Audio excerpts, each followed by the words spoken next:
Yo, what's going on guys, Arekkz here and welcome back to another Destiny video, and in this video it is finally time to talk about something exciting, the Age of Triumph. It goes without saying that Destiny has for quite some time now been in a bit of a dry period.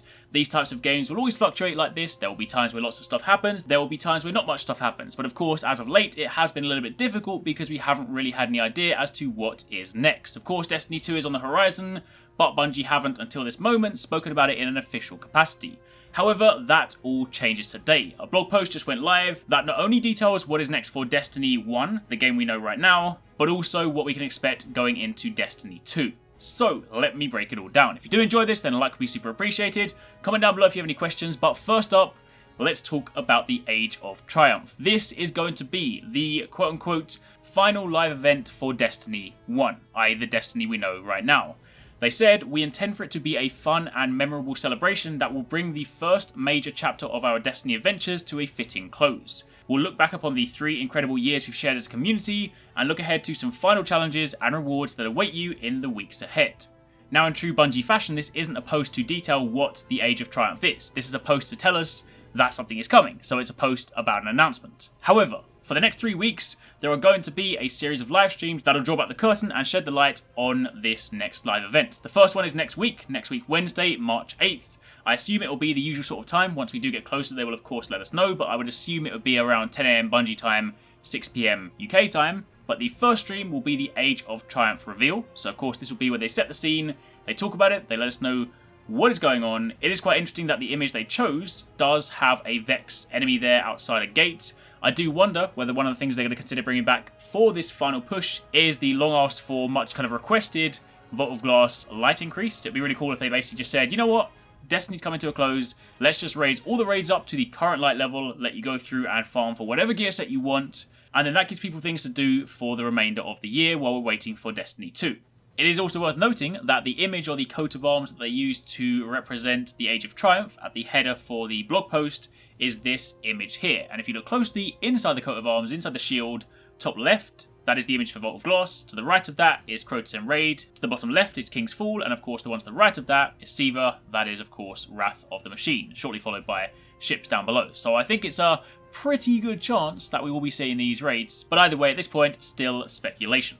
Week 2 will be the Age of Triumph rituals. Now the interesting thing here is the image focuses on Crucible, missions, and of course strikes, nightfalls, prisoner elders, and also the raid. Again, that kind of emphasizes why I think there may well be raids coming back up to the relevant light level, because of course that is pictured here. It could well just be that this is a sort of passing note on some of the weekly rituals that we do. You know, players have a tendency to do Crucible, do missions, do raids, things like that, but it could also be a significant image. And then finally, week 3, Age of Triumph, will also bring with it another sandbox update, so I would imagine that is of course in light of the recent changes, but there is of course always room to fine tune it, and I would imagine if this is going to be the last live event, then this is probably going to be their last attempt to create the most balanced environment they can, so that way when they leave it, players are then left with a game that they can enjoy for, you know, years to come. After all, Destiny is still not going to go anywhere, so for those of you guys that don't necessarily decide to jump to Destiny 2 straight away, you will still be able to experience Destiny 1. Either way, those are the 3 streams, so March 8th, March 15th, and March 22nd. So of course, as always, I'll keep you guys bang up to date, I'll be watching them, I'll be reporting on them, so if you guys miss any of them, you can of course find all the information here. However, let's now talk about Destiny 2, because while they haven't specifically called it out by name, nor have they kind of acknowledged the Destiny 2 kind of title, so to speak, what they have done is given us a little glimpse into what will happen with our characters. Because of course, if you guys cast your mind back a while ago, there was discussion about our characters not moving forward, and some people were cool with this. I'm one of those people that I'm always happy to embrace change, I'm always happy to embrace new stuff, but some people were very attached to their characters and were like, you know, I don't want to lose what I've built. So they've now shed light on exactly how the transition to the next iteration of Destiny will happen. They've said, and I quote, "Sequels represent the start of a new adventure for every player, with new worlds to explore, new stories to tell, new powers to acquire, new loot to earn, and much more. This led us to a decision that would enable us to serve both the game and the player's best interests. Destiny 1 power, possessions, and Eververse-related items and currency will not carry forward." So to be clear, your light level, that is of course your power, your weapons, your gear, your Eververse items, so your emotes and anything else you bought there, and any Eververse currency you have, that will not carry forward. It will of course remain in Destiny 1, so of course this game isn't just going to suddenly die, they're not going to turn the servers off, it will still exist alongside the other ones, so you can still continue to play Destiny 1, so your character isn't going anywhere. However, moving on from there, they then said, we know that, just like us, you have grown fond of the Guardians you've created, so we do plan to preserve your character personalization.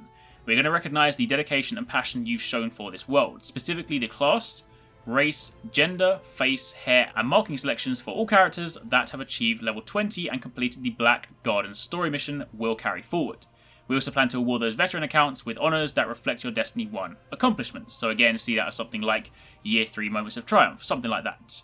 They said that we believe that this is the best path forward. It allows us to introduce the major advancements and improvements that all of us expect from a sequel, ensuring it will be the best game we can create, unencumbered by the past. We're looking forward to sharing more details with you later this year for how we will honour your legacy in the future.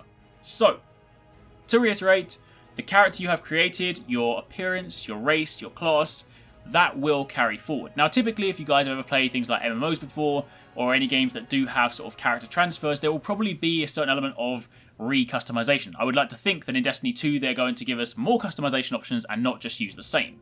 So if that happens, there'll probably be a process where it's like, here's your character from Destiny 1, you have one chance to re-customize your character, change the way it looks, and then that is locked in from there. They'll probably do something like that, but either way, the character that you have created will carry forward. But your items, your Eververse stuff, your power, everything that pertains to the way you play and perform right now, that will not carry forward. And honestly, that is a really good thing. I appreciate to a lot of you guys out there, you've invested a lot of time in Destiny. I am no different. I've got thousands of hours into my character, and I am more than happy to leave everything behind. And the reason I say this is because in order for them to create a truly new experience, it's important they do let go of stuff. I mean, if you imagine Destiny 2, where half the items were items we've seen in Destiny 1, I mean, that would just encourage the developers to be lazy. They wouldn't have to create quite as much new stuff.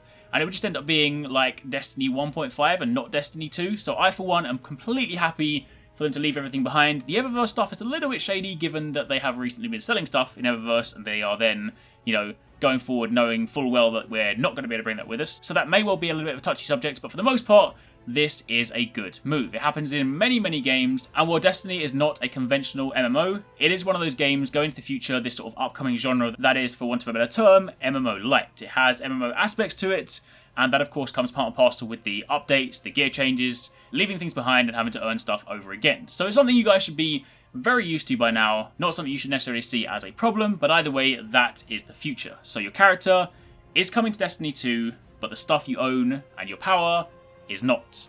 So that's pretty much it. That is the update on where we are right now.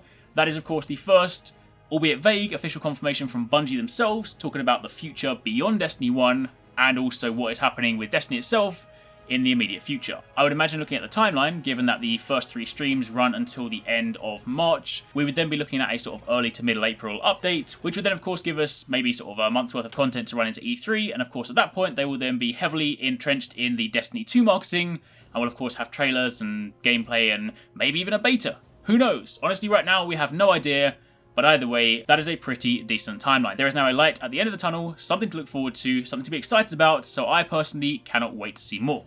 For the time being, that's pretty much it. That is what you guys need to know. I will link the blog post down below if you want to read it for yourself. But for the time being, thanks for watching. Take it easy. Catch you next time. Peace out.